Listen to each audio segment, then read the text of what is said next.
گنج بخش سرکار رحمت اللہ علیہ اور ایک تانگے والے کا قصہ آپ کے سامنے پیش کریں گے، لیکن اس سے پہلے ایک مولوی صاحب کی داستان آپ کو سنانا چاہتے ہیں۔ ایک دفعہ کا ذکر ہے کہ مولوی صاحب داتا صاحب کے عرس شریف میں حاضری کے لیے جا رہے تھے۔ ٹرین میں ایک ہندو نے ان سے دریافت کیا، آپ کہاں جا رہے ہیں؟ کہا داتا کے عرس میں۔ بولا وہاں کیا لینے جا رہے ہو؟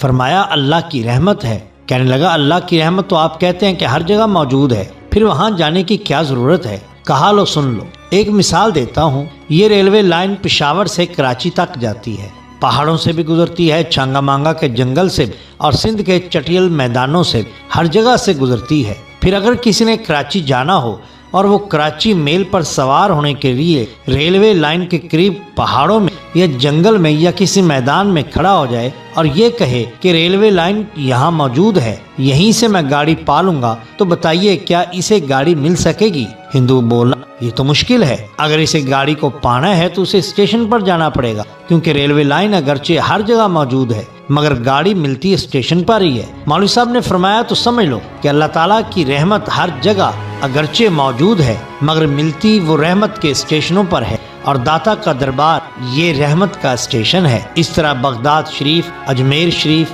کلیر شریف یہ سب رحمت کے اسٹیشن ہیں، اور سب سے بڑی رحمت کا جنکشن اسٹیشن جہاں سے یہ رحمت کی لائنیں اڑتی ہیں مدینہ منورہ ہے، جس کے لیے خود اللہ تعالیٰ نے قرآن پاک میں فرمایا جاؤ کا، یعنی میری رحمت لینی ہے تو اس اسٹیشن پر آ جاؤ۔ محترم ناظرین کرام، عالم اہل سنت حکیم محمد موسیٰ امرتسری کی اہلیہ محترمہ بیان فرماتی ہیں، آج سے تقریباً 40 سال پہلے کی بات ہے۔ ان دنوں ہر جمعرات دربار داتا صاحب حاضری دینا میرا معمول تھا۔ ایک روز حسب معمول داتا صاحب گئی اور جب گھر واپسی کا ارادہ کیا اور اپنے برقعے کی جیب میں ہاتھ ڈالا تو میری جیب میں کوئی پیسہ نہ تھا، کسی نے جیب سے پیسے نکال لیے تھے۔ اب میں سخت حیران تھی کہ گھر کیسے جاؤں۔ اس پریشانی کے عالم میں چلتے چلتے دہلی گیٹ تک پہنچ گئی اور سراج ہوٹل کے نیچے کھڑے ہو کر سوچنے لگی کہ اب اگر یہاں سے شاد باغ کا تانگا مل بھی جائے تو کرایہ کہاں سے دوں گی؟ اس وقت جو تانگا آتا مرد حضرات دوڑ کر اس میں بیٹھ جاتے۔ شام گہری سے گہری ہوتی جا رہی تھی، اتنے میں سامنے سے 2-4 خواتین نظر آئیں تو میں بھاگ کر ان کے پاس جا کھڑی ہوئی، کیونکہ وہ چہرے کچھ شناسا سے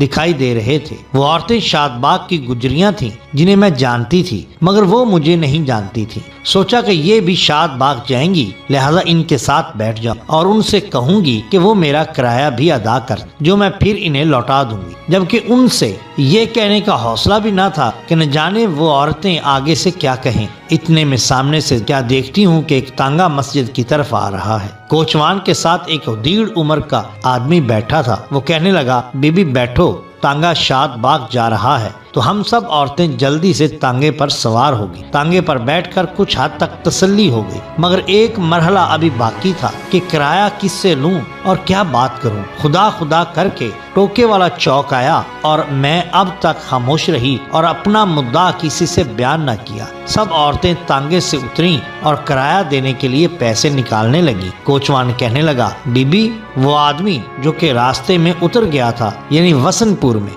اس نے تمام سواریوں کا کرایہ دے دیا تھا اور خصوصی طور پہ کہا تھا کہ وہ عورت جس کے پاس کرایہ نہیں اسے کہو کہ جو ہمارے در تک آنا چاہتے ہیں، جو ہم سے محبت کرتے ہیں، ہم ان کا خیال بھی رکھتے ہیں۔ اس لیے جاتے جاتے تانگے کی تمام سواریوں کا کرایہ وہ ادا کر گئے۔ احساس تشکر سے میری آنکھیں بھر آئیں۔ یہ سب بزرگان دین کی کرامات ہیں اور ان سے حسن عقیدت کا نتیجہ ہے۔ محترم ناظرین، یہ شان ہوتی ہے اولیاء اللہ کی۔